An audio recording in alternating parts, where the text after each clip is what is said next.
Raise your hand if you had Marlins Ed Lucas on your fantasy team this weekend. Come on.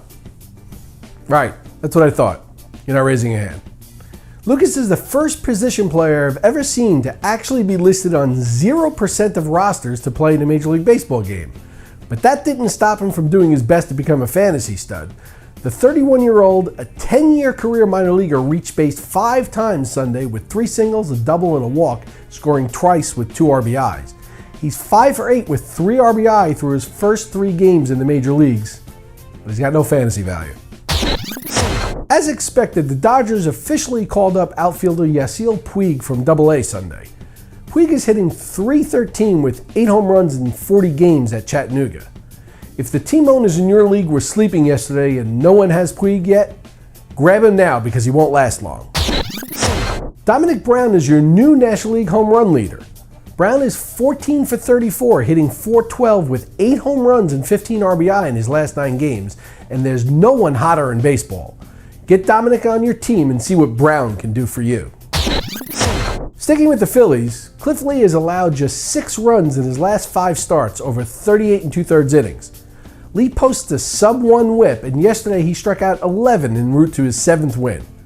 Roy Halladay is hurt and Cole Hamels is lost at the moment, but Lee is definitely earning his fantasy salary. 2 weeks ago we spoke about selling high on Patrick Corbin on This Week in Fantasy Baseball. Corbin became baseball's first 9-game winner this weekend, but a look inside his numbers reveals that he's allowed 7 earned runs in his last 2 starts over 12 innings.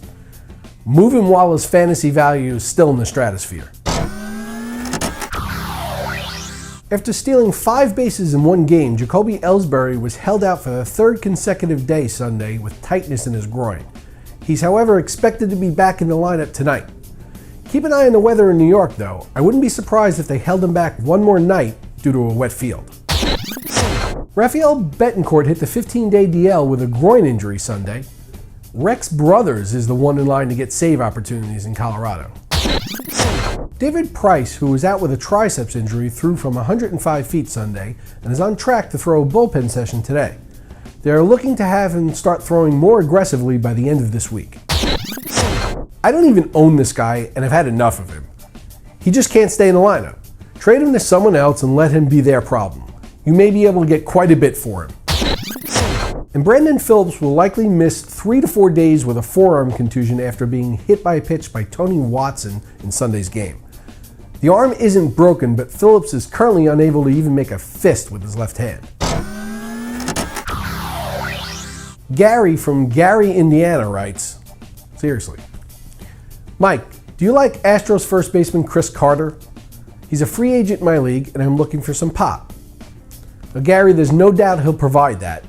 He's currently on pace for 31 home runs and 88 RBI, but you have to be able to carry his batting average.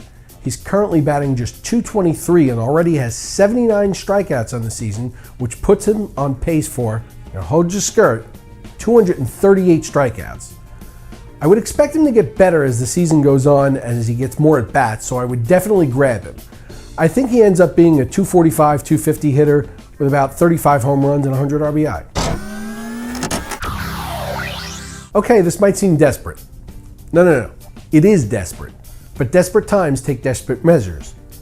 If you're in the bottom of the standings in your league and want to try to make a push the next 2 months before dumping, you may want to consider Ike Davis.